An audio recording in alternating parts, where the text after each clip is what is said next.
Welcome back to The Price of Business. I'm your host, Kevin Price, talking to you about you and your business. And glad to be able to talk to you today about really an issue that seems to be kind of bothering a lot of Americans these days, people in general. It's the problems with gadgets. People are preoccupied with technology at the expense of human connection.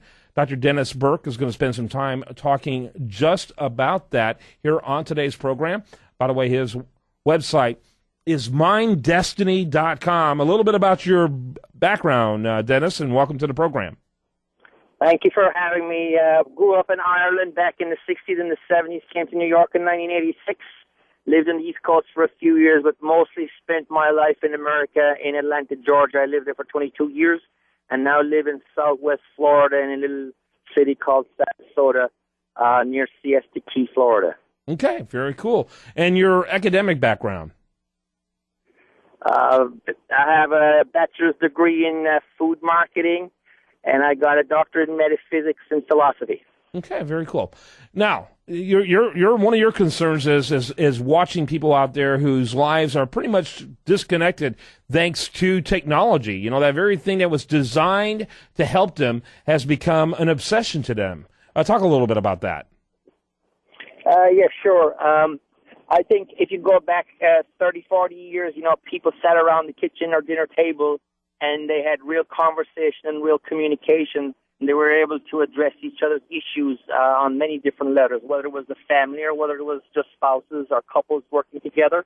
But today you see how that has dramatically changed because people are just so in tune with their gadget, whatever it is that they've got at that time, whether it's little kids on games, whether it's adults on their cell phones, whatever the particular gadget is, they just seem to be engrossed in that, and that's the only thing they seem to want to do, and then therefore they short the people in their company by not communicating with them. Yeah. Even if your family was more dysfunctional like mine was, we as a family sat around the TV set with our TV trays and our TV dinners and chatted as to what was on TV. Even that was more engaging than what you have now. Oh, absolutely, because you see it everywhere you go. You can go on, take a bus ride, a train ride. You can take an airplane ride, the whole family together, the husband and wife are even together. Kids may not be present, but they're always on some sort of gadget. And it just shows that people just need to be entertained somehow other than communicating with each other. And I think it's very wrong and very destructive. Yeah. You know what I think is hilarious is you got people like half a dozen people sitting at a table, like teens. I've seen this. And you got a few of them are on their phones and they're texting one another in that table at that same group, having a sub conversation in there. And there's really not much real conversation going above. It's really bizarre. Yeah, it is really bizarre. And if you think about the social media, the whole aspect of that and how that has engrossed people. Now, I don't mean to say that social media isn't good. When used productively for business or for sharing information or ideas or even marketing directly to people through social media, I think it's all good. But the problem becomes that when people spend hours of their life on there every day, and it just takes away from so many other good things that they could do with their time. So what are some of the problems with spending so much time online or on gadgets? Well, for one thing, people become less social. People become more in tune with whatever it is that's entertaining them, and less in tune with their surroundings and the people that they're in company with. I think it's going to a lot of anger among people in the future, especially children in relation to their parents, because the parents don't give the attention to the children because they're so preoccupied on their phone or whatever. Okay. And so there's a lot of, and I would assume it kind of has a stunting effect on emotional maturation, wouldn't it? Absolutely.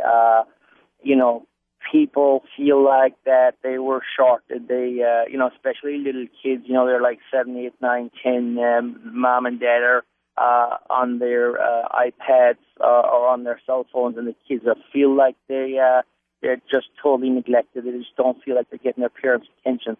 And in the long run, that's having emotional and anger issues for the little kids. Yeah, absolutely. Talking to Dr. Dennis Burke. Dr. Burke website is minddestiny.com. Minddestiny.com. So what are some practical, real-world things people can do to try to get a handle on the gadgets that seem to have a handle on them?